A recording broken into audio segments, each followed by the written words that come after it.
Hello everyone, welcome to chemistry session, and this is the continuation of corrosion study.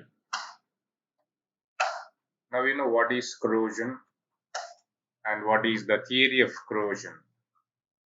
So as you know, corrosion is nothing but oxidation of metal, and it gets converted into its compound. So what is responsible for that? The metal itself responsible, nature of the metal, as well as the environment. So environmental constituents, mainly oxygen, then water, then other oxides, impurities, electrolytes, etc. See here in this picture you can see a metal iron is oxidized to form its oxide. See, metal iron loses electron to form Fe2 plus in the presence of water droplet, and that is called anode reaction. So iron gives Fe2 plus 2 electron. So anode reaction, metal is oxidized, Fe2 plus is formed. Then the electron formed, it is just migrated towards cathode, the rest portion, and it combines with oxygen, maybe in the presence of acidic impurities or basic impurities. See, the electron that is formed during oxidation combines with oxygen. With acidic impurities, it gives water. It gives water as a product in the presence of oxygen. And in the presence of oxygen,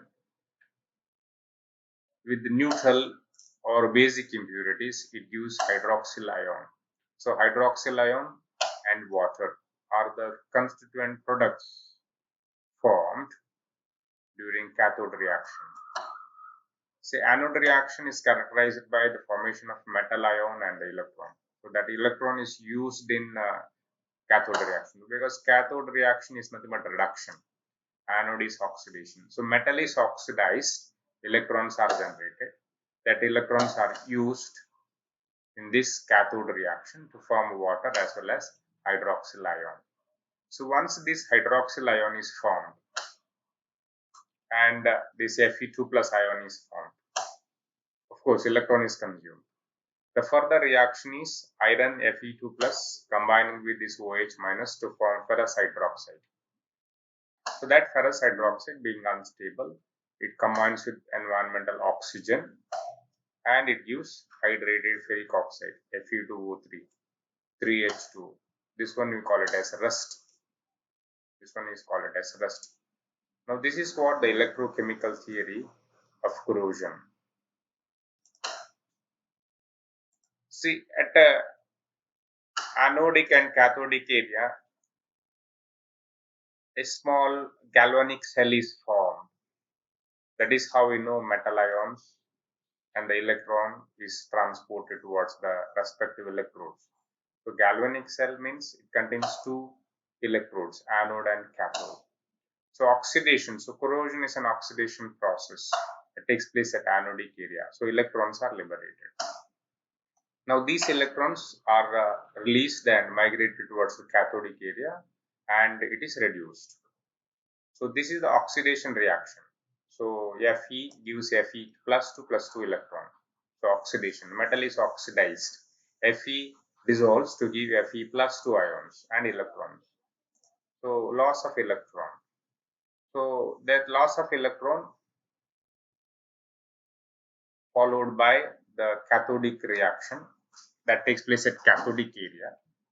So cathodic reaction is controlled or it depends upon some factors like whether there is oxygen in the environment or not, and whether the environment is acidic or neutral or basic. See, in the presence of oxygen, if the medium is acidic, that is H plus ions, then the electron is used to combine with, of course, H plus and O2 to give water. The environment is neutral or slightly alkaline, and if there is oxygen, it leads to hydroxyl ion. So both this reaction involves the aid of oxygen. So in the presence of oxygen. So in the presence of oxygen, water as well as hydroxyl ion is formed as the product. Now if there is no oxygen in the environment, absence of oxygen, then the electron combines with the H plus ion, that's the acidic impurities, and it liberates hydrogen gas. Now whenever there is liberation of hydrogen gas, the corrosion is faster, it is deadly, because oxygen evolution makes the further anodic and cathodic reaction. So more metal is exposed to corrosion. If it is neutral or slightly basic medium, then the electron combines with water to give hydroxyl ion and it liberates hydrogen gas. So what we can conclude?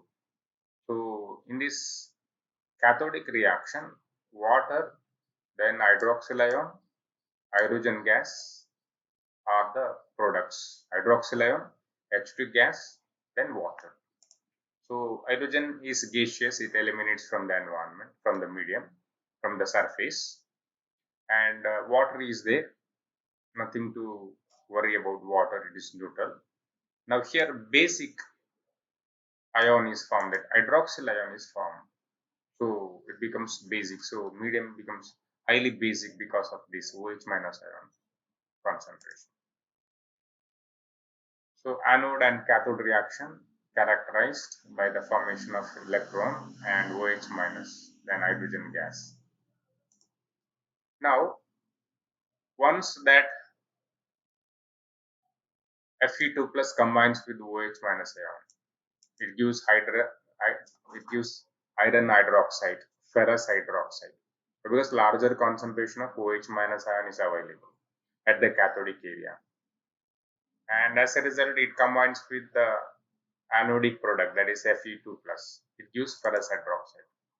Now this ferrous hydroxide being unstable, it combines with the excess of oxygen and water and it gives hydrated ferric oxide, that we call it as rust. So excessive amount of oxygen. So the oxygen is limited. The oxygen is limited. It gives black rust, that is ferrous ferric oxide. Ferrous ferric oxide, that is called black rust. It's called black rust. See here, metal is oxidized to form metal ion. Okay, metal ion.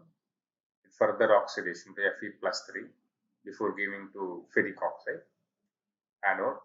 So electron is generated. Now this electron combines with H plus ion to give H2 in absence of oxygen. If there is oxygen, of course it gives water. So water is formed, hydrogen is formed, and hydroxyl ion is formed at cathode. So this is anode reaction. This is the cathodic product, hydrogen gas elimination, then hydroxyl ion. So this is what the reactions. So hydrogen gas is liberated, OH minus is formed, hydrogen gas is formed. So further ferrous hydroxide is formed. Then this ferrous hydroxide, in presence of oxygen and water, it gives yellow rust. If availability of oxygen is less, then it leads to black rust, magnetite ore of iron, that is Fe3O4 3H2O. Fe3O4 3H2O. Now this is about electrochemical theory of corrosion. We already discussed in the previous class electrochemical theory of corrosion. So very important from the examination point of view. What is rust and explain electrochemical theory of corrosion? It is a common question for your final exam.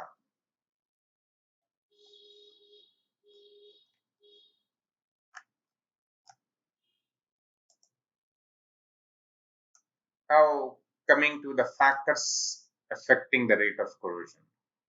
So this one also we discussed in detail in our regular classes.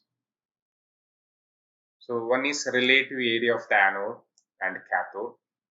As you know, when the anodic area is small and cathodic is large, so corrosion rate is very high. So that is what a small steel pipe fitted in large copper tank undergoes a rapid corrosion.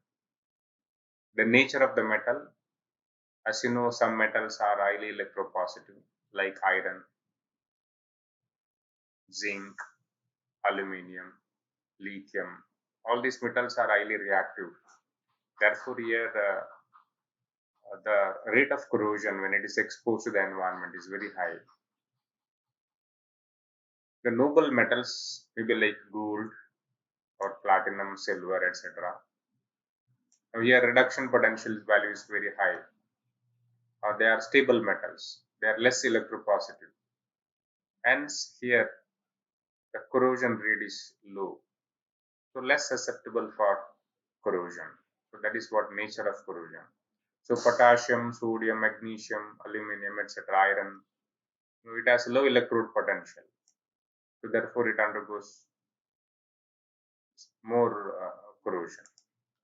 The nature of corrosion product and tendency to form protective film. So as you know, corrosion product depends upon how the metal reacts with the environmental constituents. In some metals like aluminum, chromium, titanium, etc. When metal undergoes oxidation, aluminum oxide is formed, chromium oxide is formed, titanium oxide is formed. Now this oxide film acts as a protective layer. So once that oxide layer is formed on the surface of metal, further corrosion is inhibited. So it controls the corrosion. In the initial stage, there is corrosion, and once that corrosion product is formed, it prevents further corrosion. So if the corrosion product is soluble and unstable or non-uniform and porous, just like in the case of iron, zinc, magnesium, etc., iron oxide is formed, zinc oxide is formed, magnesium oxide, etc. are formed. Now, these oxides are highly soluble. It can dissolve with water or moisture or environment. Now, they are unstable and non-uniform and porous. Now, as a result, once that product is formed, the fresh surface is exposed for corrosion. Therefore, the corrosion rate is very high. If corrosion product has the ability to form stable and insoluble component, then corrosion rate is very less. Then pH plays very important role, as you know. So pH means potence of hydrogen ion concentration. It decides the H plus ion concentration present in the medium. The rate of corrosion depends upon the pH. So corrosion increases with the decrease in pH. The corrosion, for example, less than 3, severe corrosion occurs in the absence of air. If pH is lower than 3, severe corrosion occurs even in the absence of air. Because in acidic condition, H plus ion consumes electron from anode and liberate hydrogen gas. At pH greater than 10, corrosion of metal or iron practically becomes very low, or it becomes negligible because of the formation of protective coating of hydroxide. For example, iron gives iron hydroxide because pH is very high. pH is very high means it contains larger concentration of hydroxide ion, hydroxyl ion, OH minus ion.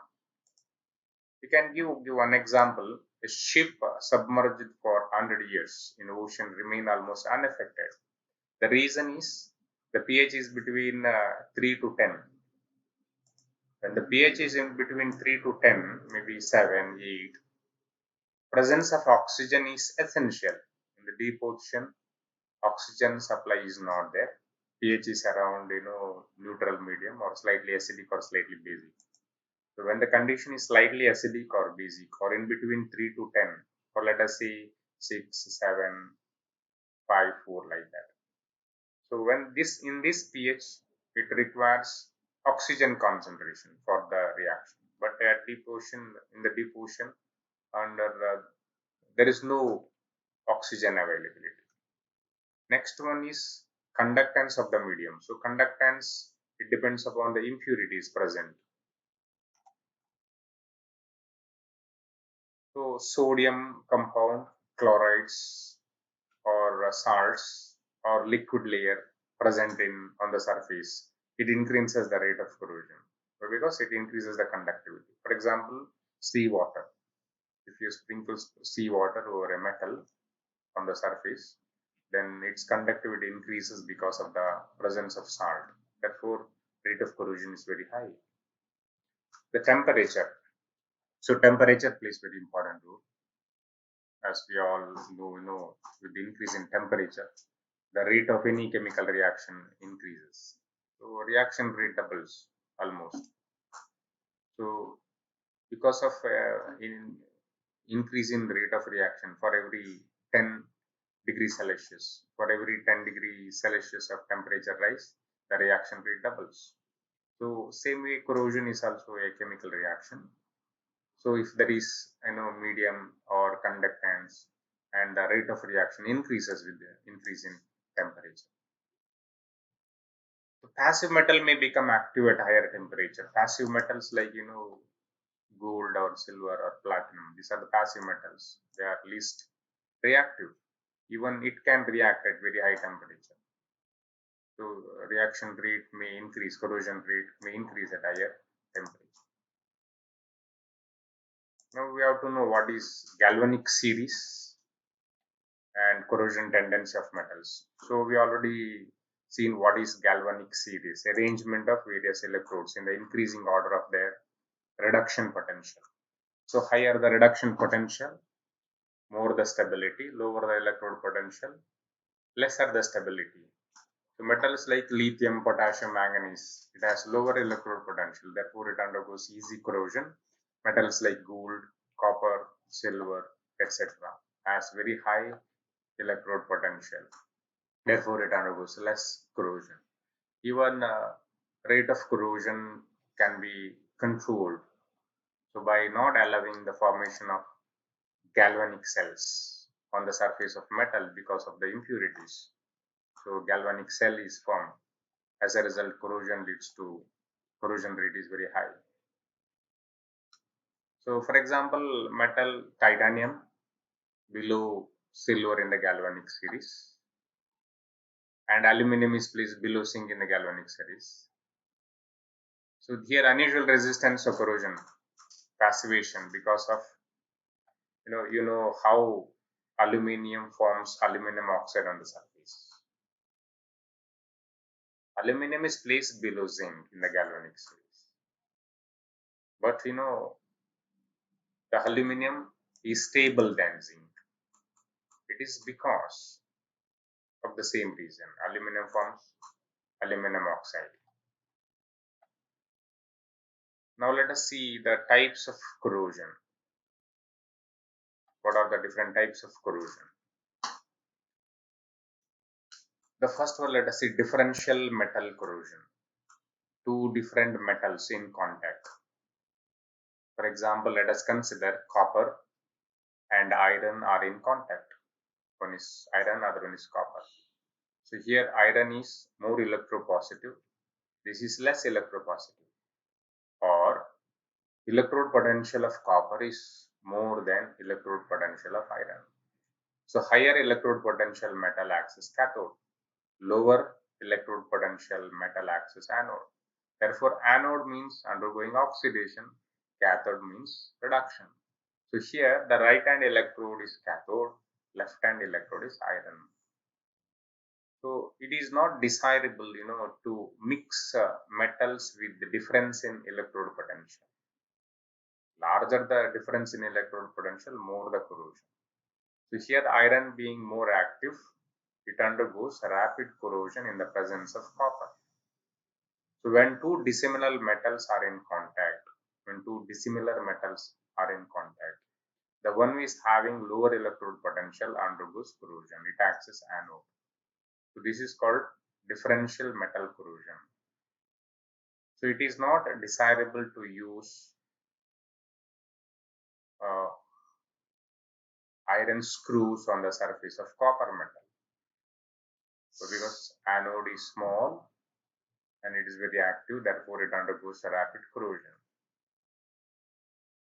So as you know, anodic to cathodic area. So when the cathode is large and anode is small, the rate of corrosion is very high.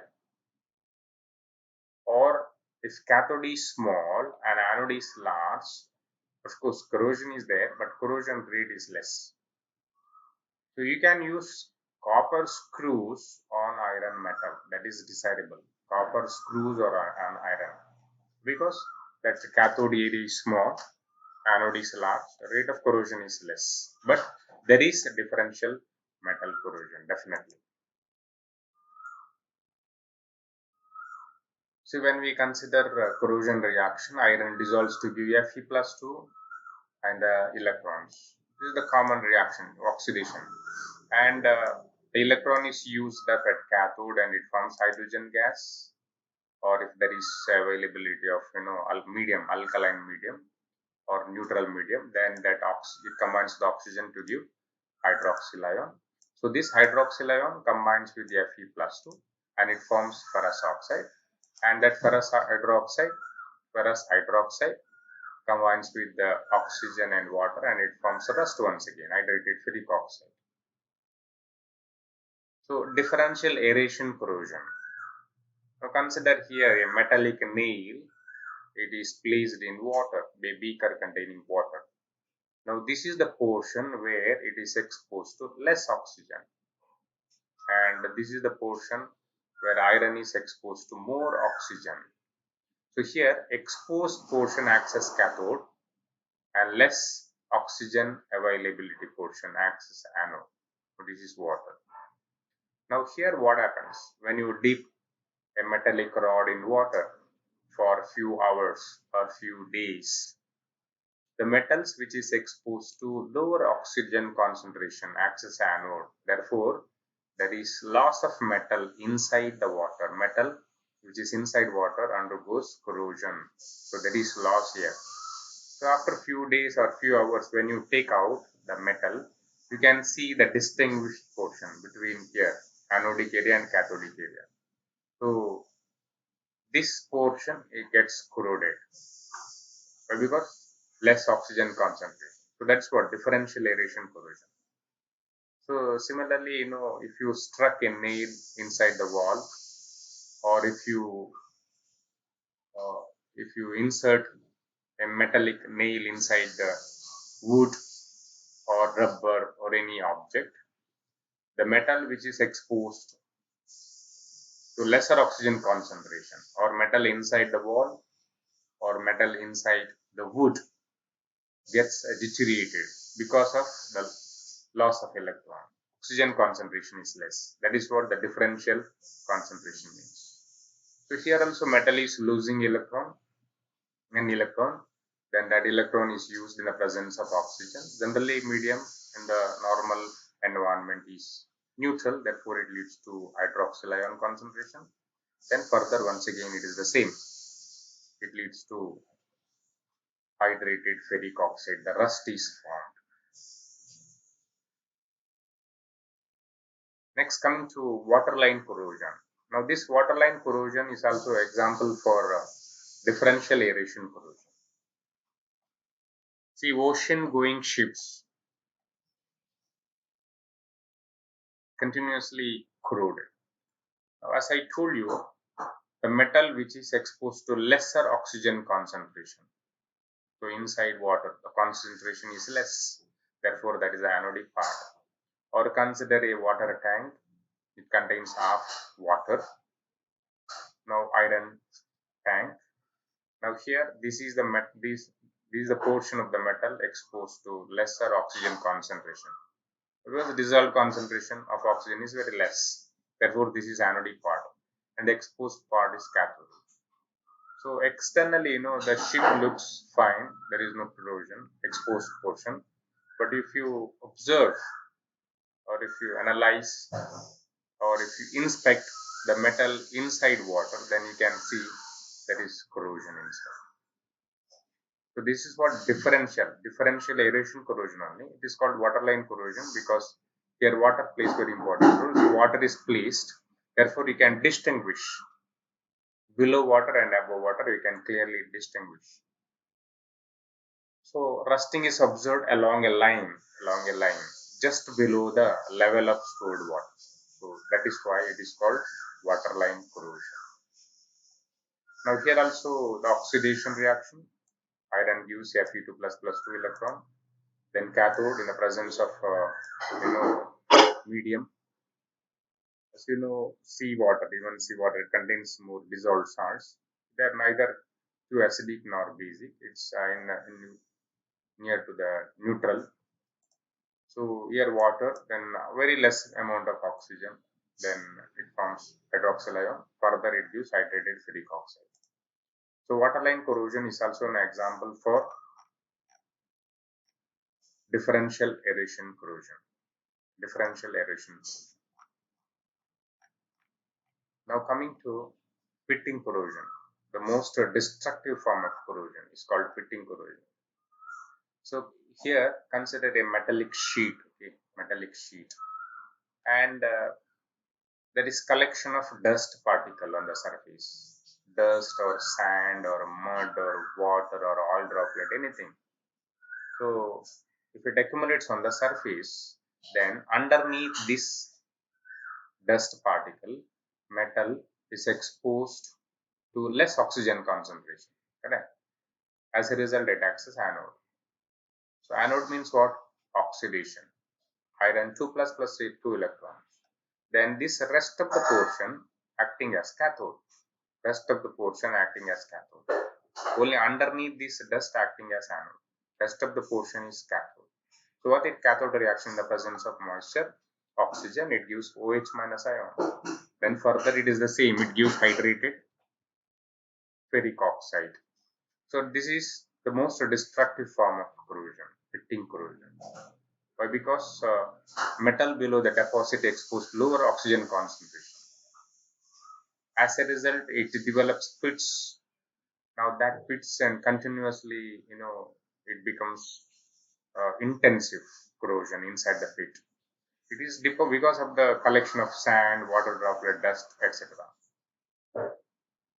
So generally, the metallic sheets placed or exposed to the environment, where maybe day it is very hot, and the nighttime temperature when comes down, there may be collection of water particles or animal excreta or sand or any foreign object.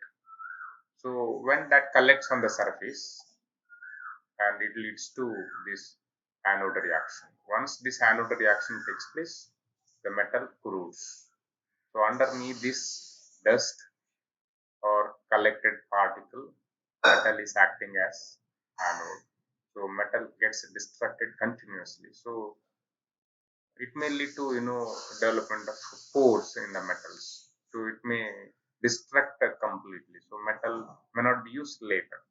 It may lead to complete destruction or failure of the metal because of the growth of pits on the surface. That is why it is called pitting corrosion.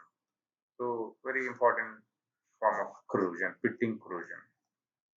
Pitting corrosion. So these are the types of corrosion. Let me just recall. One is differential metal corrosion. It is also called galvanic corrosion. This is because of the difference. This is because of the difference in electrode potential. And next one is differential aeration corrosion.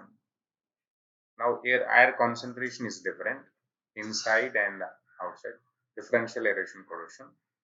So this differential aeration corrosion is also an example where it's called waterline corrosion. So waterline corrosion is also example for differential aeration corrosion. Now here air concentration is different inside and outside. So inside water and outside. So there we can see distinct water line is formed. So that is why it is called water line corrosion. One more one is pitting corrosion, the most destructive form of corrosion. It is generally, uh, localized on small place on the surface, and it leads to the development of formation of pits or holes. And it is because of the deposition of sand, water droplet, dust, etc. So the pit grows and ultimately may cause failure of the metal. So this is about electrochemical theory of corrosion and types of corrosion. I already given the assignment on electrochemical theory of corrosion. Dear students, many have submitted the assignment, but some are, I do not know why they did not submit. The marks already graded. You can see in your Google Classroom. So related to the types of corrosion, I'll give one assignment. I'll upload the assignment today evening. You can go through the same assignment. You can write it in a paper sheet, and then you can upload the same. And I'll get back to you maybe later in the evening with one more session about this corrosion. So there we have to discuss corrosion control methods. What are the corrosion control measures that we can take? So it may be another half an hour or 40 minutes session that I'm going to upload today. So meantime, I request all of you to go through these slides and listen to this lecture. I'll send you the link related to this to your cell phone as well. You can just open and you can see. You need not have to visit your Google Classroom. I'll just send the link with the password. You can open it and you can see. So if you do not understand, if you have got any questions, you can put it in the comment page so that we can clarify it in the next session. Okay, thank you very much. Stay home, stay safe. Thank you.